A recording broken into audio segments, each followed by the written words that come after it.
जिस जूस को मेरी बहू मेरे लिए लाई थी वही जूस मैंने उसकी माँ को पिला दिया और जैसे ही उसने पहला घूंट अपने होठों से लगाया, कमरे में फैली खामोशी और गहरी हो गई। दोस्तों, उस पल मेरी धड़कनें इतनी तेज चल रही थी कि मुझे लग रहा था सबको सुनाई दे रही होगी। मेरी बहू सामने खड़ी थी, उसके चेहरे पर बनावटी मुस्कान थी, मगर उसकी आंखों के अंदर छुपा डर साफ दिखाई दे रहा था। मैंने धीरे से कुर्सी की पीठ से टिकते हुए कहा, अरे बहू, आज अचानक इतना ख्याल कैसे आ गया मेरा? उसने झट से जवाब दिया, मम्मी जी, आज आपका जन्मदिन है, सोचा अपने हाथों से जूस बनाकर आपको दूं। मैं हल्का सा मुस्कुराई, मगर मेरे अंदर कुछ खटक रहा था, क्योंकि शादी के बाद से उसने कभी इतनी मिठास नहीं दिखाई थी। दोस्तों, जब घर की हवा बदलती है तो सबसे पहले दिल महसूस करता है, और उस दिन मेरा दिल बार बार कह रहा था कि कुछ तो गड़बड़ है। मैंने गिलास हाथ में लिया। जूस हल्का गुलाबी रंग का था, ऊपर से खुशबू भी अच्छी थी, मगर उसकी उंगलियां कांप रही थी। मैंने गिलास होठों तक ले जाकर अचानक रोक दिया और बोली, बहू, पहले अपनी माँ को बुला ले, आज साथ बैठकर पीते हैं। वह एकदम से चौंकी और बोली, मम्मी जी, यह तो मैंने सिर्फ आपके लिए बनाया है। मैंने हंसते हुए कहा, अरे माँ बेटी में क्या फर्क? तभी दरवाजे की घंटी बजी और उसकी माँ अंदर आई।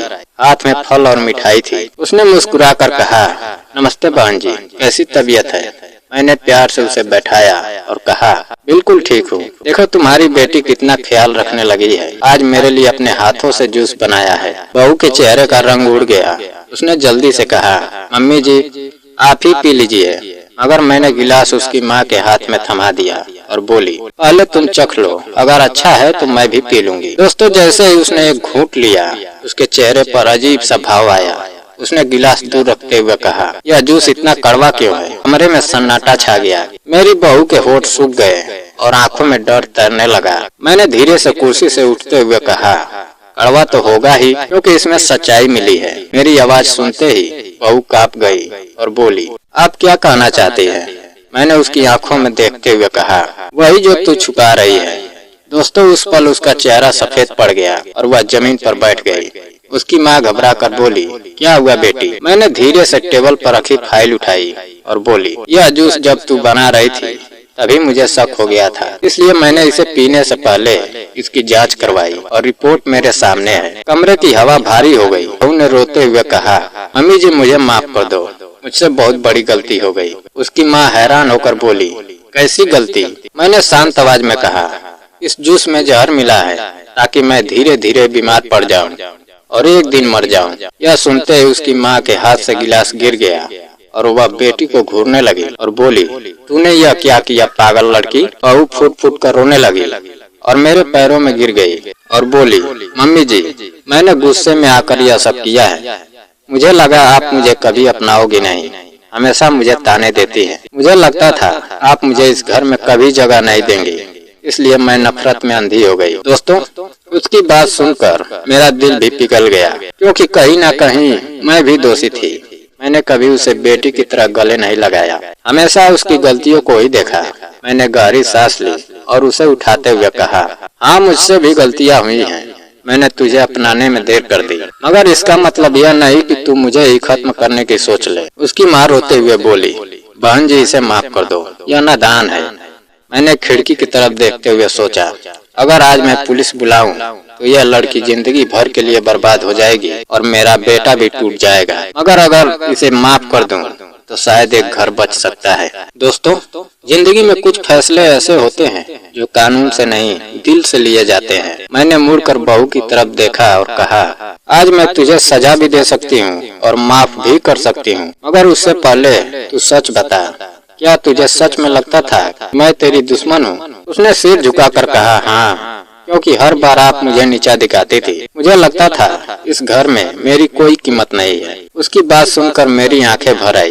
मैंने उसके सिर पर हाथ रखा और कहा, गलती सिर्फ तेरी नहीं, मेरी भी है। मैंने तुझे कभी बेटी नहीं समझा, बस बहू समझती रही और यही दूरी नफरत बन गई। उसकी माँ भी रोने लगी और बोली, मैं भी समझाती रही मगर यह सुनती नहीं थी। दोस्तों, उस दिन मैंने एक फैसला लिया। मैंने जूस का गिलास उठाया और सिंक में उड़ेल दिया। फिर बहू की तरफ देखकर कहा, यह जहर सिर्फ गिलास में नहीं था, हमारे रिश्ते में भी भर गया था। आज से हम दोनों इसे खत्म करेंगे, मगर एक शर्त है। आज के बाद इस घर में कोई झूठ नहीं होगा, कोई नफरत नहीं होगी। हम दोनों एक दूसरे को समझने की कोशिश करेंगे। बहू ने रोते हुए मेरे पैर पकड़ लिए और बोली, मम्मी जी, आज से मैं सच में आपकी बेटी बनकर रहूंगी। उसकी माँ ने भी मेरे हाथ पकड़ लिए और कहा, आपने आज मेरा घर टूटने से बचा लिया।